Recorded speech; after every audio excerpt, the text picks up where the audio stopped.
everybody. I am Miss Nicole with Bloomfield Public Library, and I am very excited because today I am here with a debut author, a local author for Bloomfield, Connecticut, Yonatan Axelrad, and he is going to share his book with us, The Microscopic World of Tardigrades. It's a wonderful book. We have it for checkout at our Prosser Library. And we're going to take a few minutes to get to know Yonatan, and then he is going to read his book to us. So hello, Yonatan. Hi, Hi, why don't you tell me a little bit about yourself? um, I'm Yonatan Axelrad. I'm 10 years old. I really like tardigrades, and my favorite animals are cats.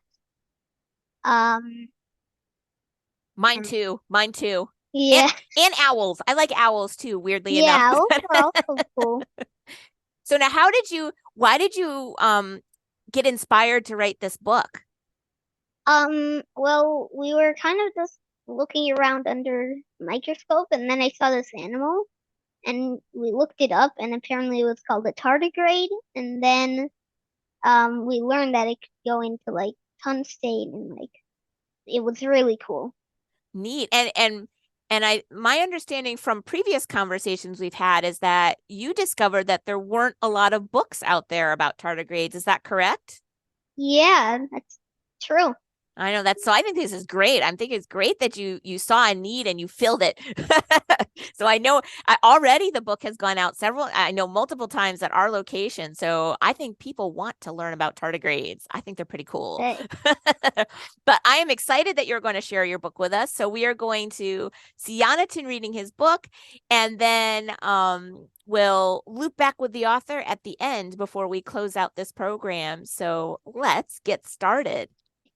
The Microscopic World of Tardigrades by Yonatan Axelrad.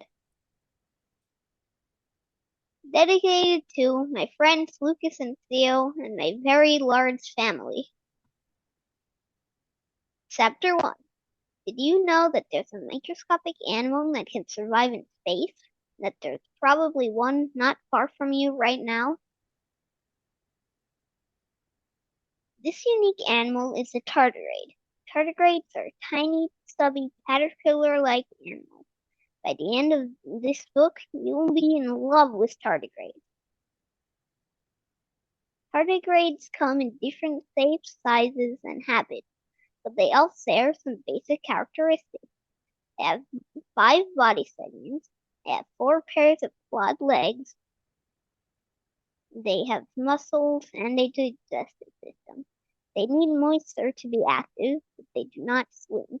They crawl, using their claws for grip, and they are stubby and cute. Tardigrades have a superpower. They can survive extreme conditions like 350 Celsius heat, and even space. In danger, they turn into a ton. They shrivel up like a little raisin and become basically death-proof.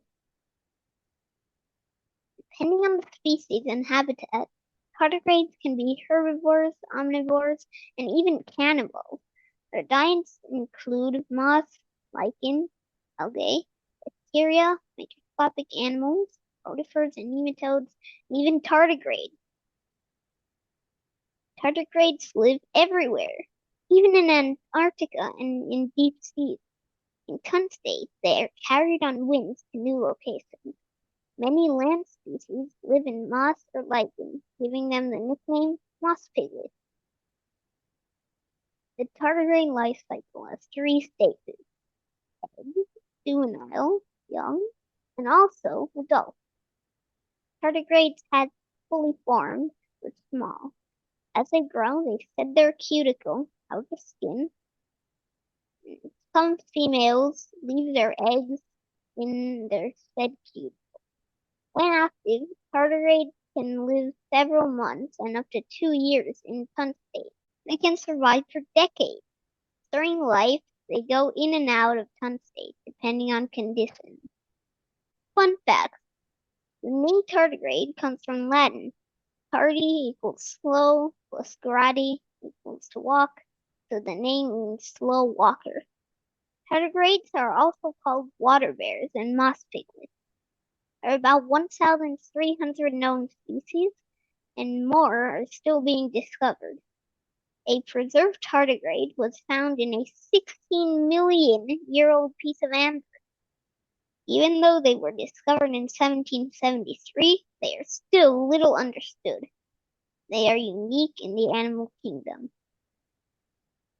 Well, I hope you liked my book about tardigrades.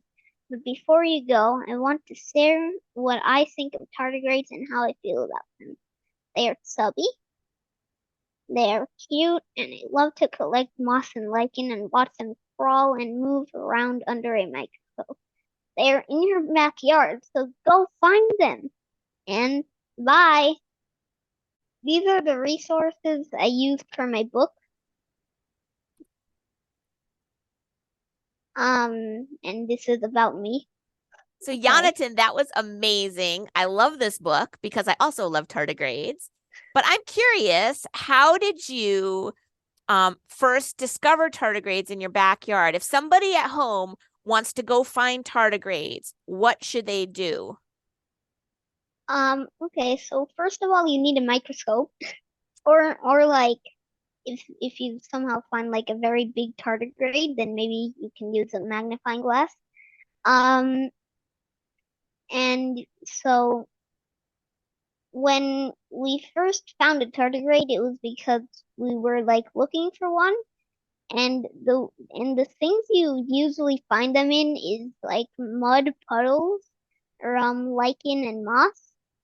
So you take the lichen and moss, which is usually where you find them, and then you let them soak in water for about a day. After they're done soaking, then you kind of squeeze them, and the water that comes out is like kind of yellowish, or it'll be the same color. But that's what you put under the microscope, and then you've got a high chance of seeing tardigrade. That is cool. Well, and I bet some people nowadays, you might be able to get like a special attachment or an app for like a smartphone that would also act like a microscope. So even if you didn't officially have a microscope, there might be something somebody could get for their smartphone that would let them do something similar. But that's very cool. Now, Yonatan, I hear that you have some news to share with me. Oh, I forgot about that.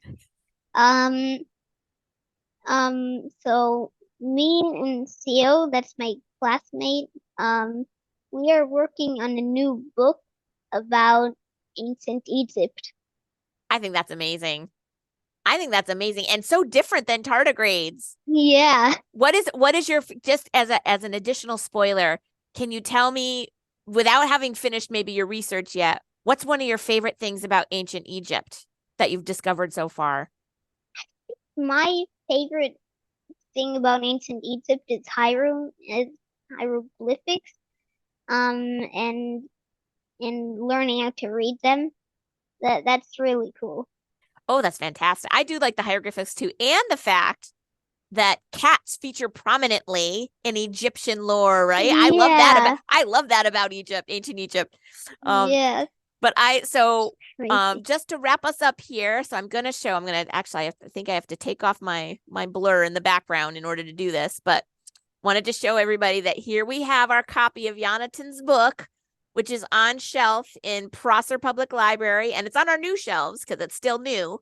So if anybody wants to check out this book, it's on our new shelves at Prosser Library, and we look forward to adding Yonatan Axelrad and Theo's book on ancient Egypt. We will happily add that to our collection as well when it's ready. That's a long time from now. We just started. Take your time. We want you to do it properly. Okay. Take your time. No rush. We will add it when it's ready.